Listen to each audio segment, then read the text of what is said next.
Pessoal, tudo bem com vocês? Professor Aurila aqui falando. Nós vamos falar a respeito do voto, né? Nessa aula eu gostaria que vocês resumissem também ela no caderno. E as possíveis dúvidas, né, a gente tira quando retornar aí nas nossas atividades presenciais. Bata uma foto do texto e mande no Classroom pra gente. Então, galera, bem rápido aqui nosso papo. Nós queremos dizer que o voto ele é importantíssimo para qualquer democracia, certo? Infelizmente ainda existe alguns países que não vivenciam isso, que não têm essa liberdade de escolher seus governantes. O Brasil nós temos, né? Há muitas lutas. Após o período, por exemplo, de ditadura militar, nós conseguimos ter a democracia aí acontecendo através das eleições diretas, né? Teve um período que as mulheres no Brasil não votavam e hoje em dia todo mundo tem esse direito a partir dos 16 anos. É obrigatório dos 18 em diante, né? E eu diria que isso é um privilégio, né? Uma conquista que todo mundo deveria fazer questão de votar. Embora muitos a gente saiba que exista um sentimento de descrença na política, né? Algumas coisas desanimaram a gente, a corrupção, algumas decepções aí com candidatos. Mas se todo mundo pensar e fizer a sua parte, escolher direitinho, é possível mudar o futuro, mudar aí essas questões, né? Mas se não houver essa preocupação anteriormente com relação a quais candidatos eleger, quais são nossos representantes, tanto para prefeito agora como para vereadores, não adianta reclamar muito depois, né? O momento é esse. Então eu vou fazer esse vídeo para falar um pouquinho disso, tá certo? O sufrágio universal, como é conhecido o voto, ele ele deve ser feito assim de forma muito cuidadosa nesse momento de pandemia, né? Algumas coisas vão mudar. Aquela biometria, o voto pela biometria não vai ser permitido porque o uso de álcool em gel pode até danificar a máquina, o leitor da lente, mas a urnazinha eletrônica ela vai continuar funcionando normalmente, né? A velha e boa urnazinha eletrônica. Inclusive, é um dos sistemas mais seguros que existe no mundo. O Brasil, assim, está em primeiro lugar em termos de votação por conta das urnas eletrônicas. Muita gente não sabe, mas é impossível violar porque ela não é ligada à internet. Nenhum hacker pode invadir ela, né? Não tem entrada externa para nenhum, né? Não tem Wi-Fi, não tem nada que possa, como é que se diz, copiar ou alterar esses dados das urnas, né? Antigamente o voto era no papel, na cédula, né? E isso era motivo de muitas fraudes, principalmente nos interiores, né? Onde existia uma politicagem nas prefeituras, né? Na época, certos coronéis aí das cidades do interior que fraudavam mesmo a questão dos papéis, né? Às vezes mandava a pessoa deixar em branco para outra pessoa só preencher, enfim, acontecia de tudo nesse período quando a votação era de papel. O governo atual, a presidência, critica bastante esse sistema eletrônico, mesmo ele tenha ganho através dele, é meio contraditório, né? Ele prefere a cédula de papel do que o eletrônico, embora ele tenha sido eleito presidente, né? De forma eletrônica. Quando a maquininha aqui quebra, falta energia, algum problema assim, aí sim, em último caso, a urna vem aquela a tradicional voto no papel, em último caso, né? Mas geralmente tem outra máquina que possa substituir a que deu problema, ok? Então assim, nós temos que pensar na hora de escolher nossos candidatos em candidatos ficha limpa, né? Nós temos aí a lei da ficha limpa que foi criada justamente para tentar nos ajudar a escolher melhor nossos presidentes, aqueles que estão passando por processos, certo, que foram condenados, eles devem passar no mínimo aí 8 anos sem poder se candidatar.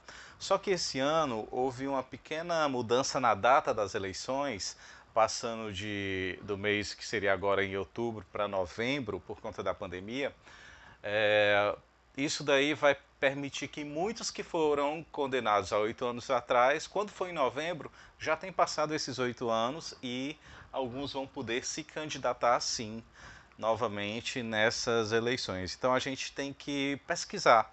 Tem a internet aí para isso, a gente consegue, colocando o nome de cada candidato, de cada pessoa, a gente faz uma pesquisa rápida mesmo nas notícias e ver se ele não está envolvido com alguma questão de corrupção, alguma coisa relacionada à Caixa 2, desvio de dinheiro, rachadinha, funcionários fantasmas, propina, né? Alguma coisa ligada assim a esse lance da corrupção. Agora a gente está vendo em algumas prefeituras desvios de dinheiro até nesse período de pandemia da saúde, que deveria estar sendo usado em hospitais, em respiradores, né, no tratamento aí da Covid. Compra de suprimentos, de produtos de proteção, né, para os médicos, máscaras, aventais, etc.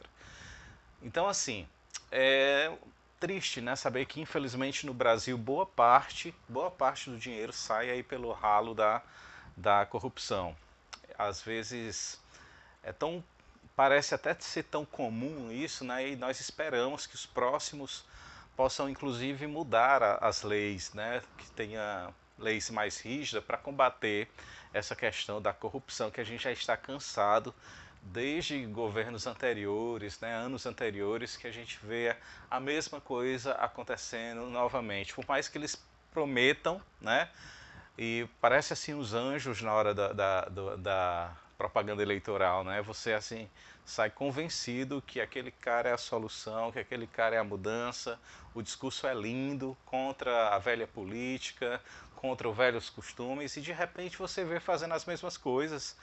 É complicado. Então a gente tem que acompanhar mesmo essa questão política dos nossos candidatos, tá certo? Nosso voto ele precisa ser consciente, consciente mesmo. Tem gente que não lembra quais foram os candidatos das últimas eleições há 4 anos atrás, quem você votou para vereador, né? Como é que tá? Como é que foi o mandato dele? Fez direitinho? Dá para saber, certo? Então tem que haver esse voto consciente para que a gente possa mudar um pouquinho aí essas situações.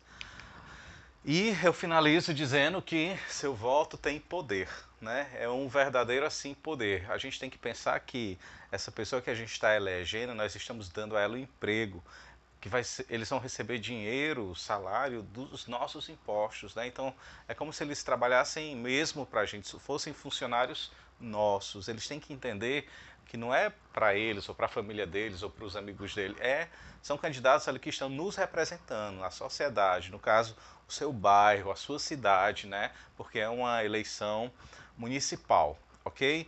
Então assim, desejo que até nessas vésperas aí que vai começar agora toda essa campanha eleitoral, com algumas regras diferentes, por conta da pandemia, a propaganda vai ser diferente, não vai ter comício, não vai ter tumulto, assim, aglomeração, o ideal é que não haja, né?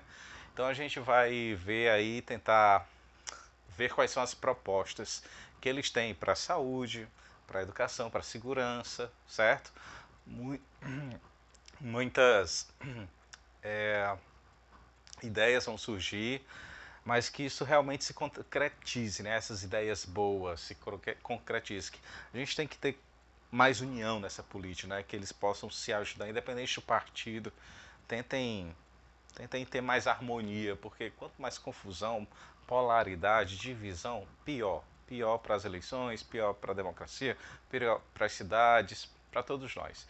Então vamos torcer para que venham candidatos bons que não misturem tantas coisas, religião e política, por exemplo, são coisas que às vezes não combinam, né? A religião não pode se intrometer muito na política, a política não pode se intrometer em questões religiosas. Vamos tentar ver aí como é que sai, tá certo? Boa sorte aí para todo mundo, certo? Eu sei que o tema às vezes parece chato, mas é necessário a gente pensar sobre isso. Um abraço aí, até a próxima. Valeu!